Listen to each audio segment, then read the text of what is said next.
네, 안녕하십니까. 네, 오늘은 아주 비가 많이 내린 토요일.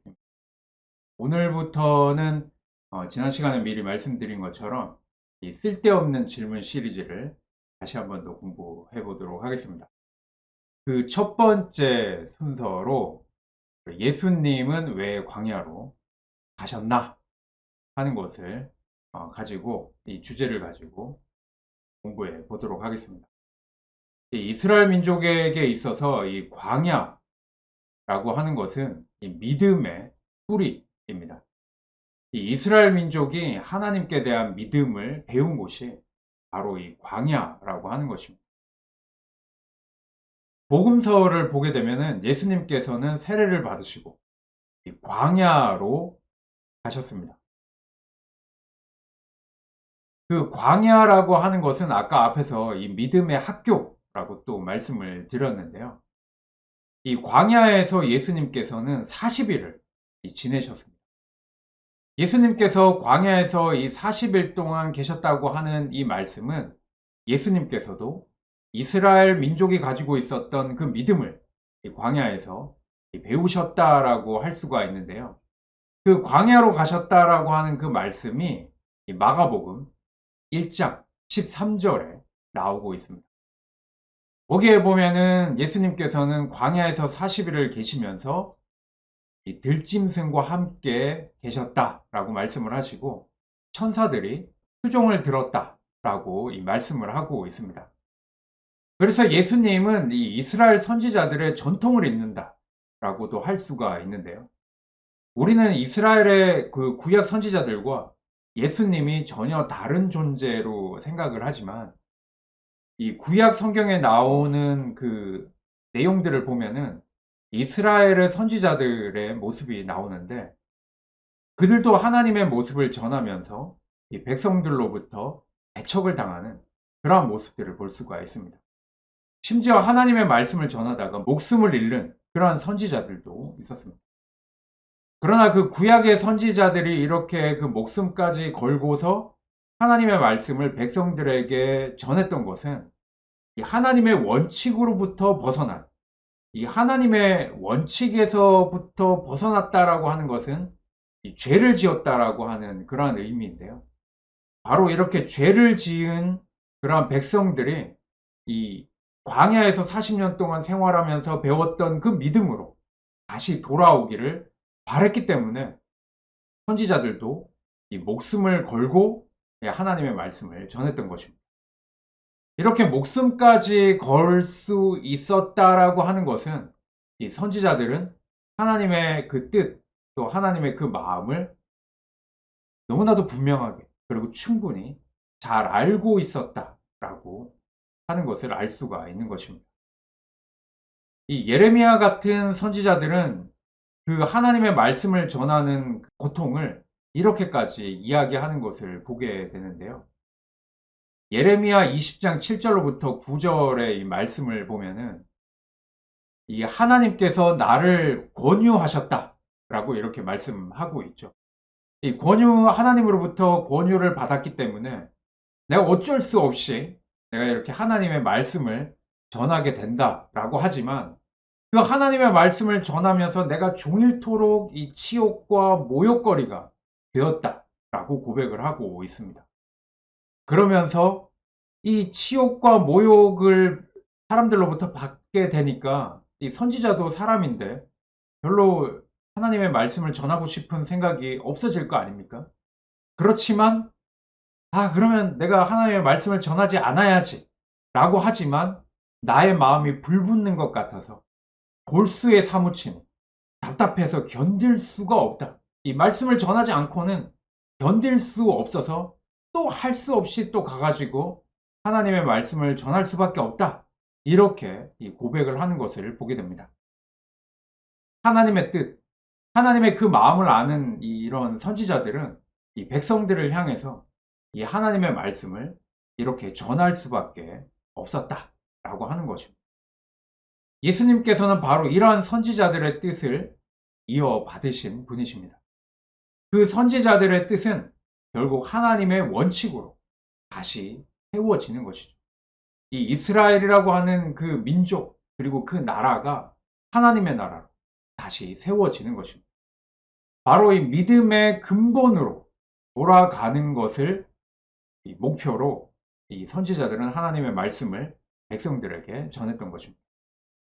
그래서 예수님은 광야에 나가셔서 40일 동안 계셨습니다. 아까 살펴봤던 그 마가복음 1장 13절의 말씀을 다시 보면은 광야에서 40일을 계시면서 사탄에게 시험을 받으시며 또 이 들짐승과 함께 계셨고 또 천사들이 수종을 들었다라고 이렇게 말씀을 하고 있는데요. 예수님께서 지내셨던 그 광야에서의 40일은 사실은 굉장히 고통의 기간이었습니다.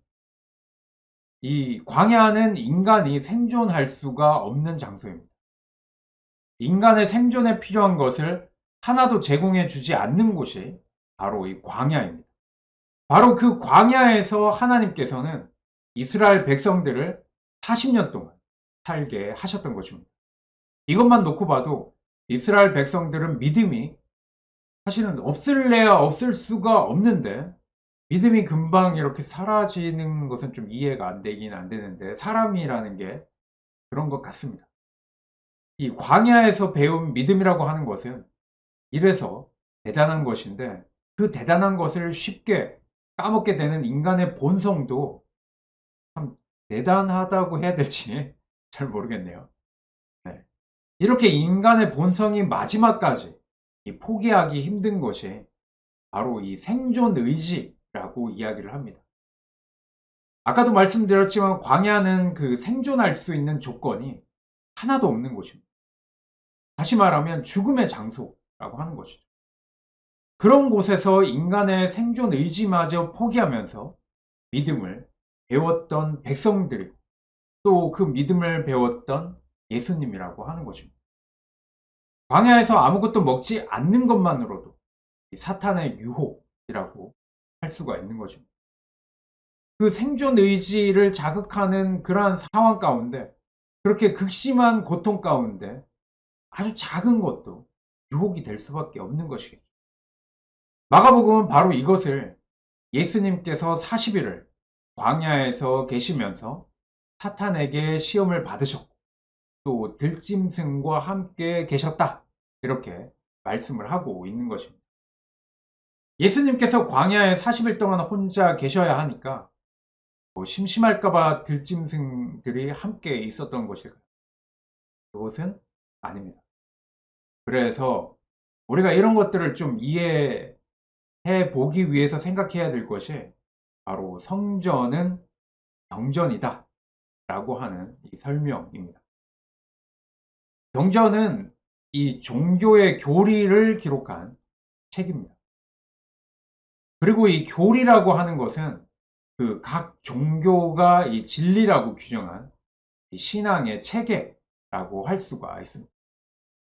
그렇다면 성경에서 이 진리라고 말씀하는 것은 우리의 믿음으로 믿을 때 바로 나에게 진리가 되는 것입니다. 이 성경은 바로 그 진리를 우리에게 전하는 목적을 가진 책입니다. 그렇다면 예수님께서 광야에 계실 때 들짐승들이 진짜 함께 있었나 없었나 하는 문제를 말하는 것은 성경을 제대로 이해하지 못하는 것입니다. 들짐승과 함께 하셨다는 말씀이 무슨 의미로, 무슨 뜻으로 우리에게 하고 계시는 말씀인가? 그리고 그 말씀을 통해서 우리에게 하고자 하는 진짜 그 의미와 뜻은 무엇인가 하는 질문이 제대로 된 질문이라고 할 수가 있습니다. 그 숨겨진 뜻을 제대로 알고 믿는 것이 성경을 진리로 믿는 것이라고 할 수가 있습니다.